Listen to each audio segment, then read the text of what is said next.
Hi everyone, स्वागत है आपको अपने चैनल सरकारी नौकरी में। 69,000 शिक्षक भर्ती मामले में सीबीआई जांच की याचिका खारिज।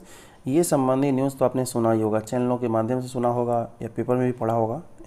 अब ये आप देख पा रहे हैं पेपर का ही कटिंग है। तो न्यूज़ पेपर वालों को गलत तरीके से सूचना बता दी गई थी, गलत तरीके से। जो कहना चाहिए था वह ना कह करके दूसरी भाषा में कह दिया गया, जिससे याचिका खारिज नामक शब्द का प्रयोग किया गया था, जिसको लेकर के जो याचिका डालने वाले अभ्यर्थी हैं खुद ही अचरज में है कि इस तरह के शब्द का प्रयोग कैसे किया गया। तो यह उसी न्यूज़ का एक पार्ट है।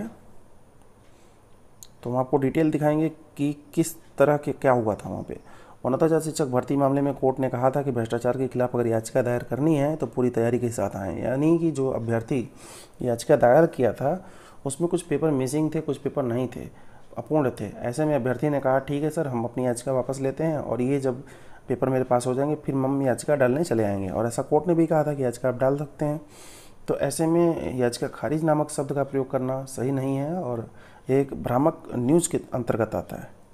ऐसे में आप समझिए कि जो ओरिजिनल, जो शुरू से ही याचिका डाले हुए हैं सीबीआई जांच संबंधी, उन्होंने क्या कहा जब उनके पास ये बात पहुंची। तो देख सकते हैं अजय ओझा, जो सीबीआई जांच संबंधी शुरू से ही नूतन ठाकुर मैम के द्वारा याचिका पड़ी हुई है और उसकी सुनवाई 6 अगस्त को डेट अगला पड़ा हुआ है। 6 अगस्त को उसकी सुनवाई होनी ही होनी है, कोई याचिका वगैरह खारिज नहीं। उन्होंने इस बात को खारिज किया कि मेरी जो याचिका 9853 9853/2020 है, उसकी सुनवाई 6 अगस्त को होनी है और सबके सामने आएगा ही।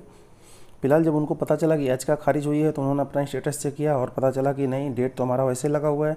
तो उन्हें लग रहा है ये कोई अन्य स्टूडेंट है, अन्य कैंडिडेट है जिन्होंने याचिका अपनी खारिज हुई है या करवाई गई है या जो भी हुआ है। तो बाद में डिटेल क्या पता चला, तो पता ये चला कि जो आदेश आया था 22 जुलाई का, उसमें लिखा हुआ था writ petition is dismissed as withdrawn.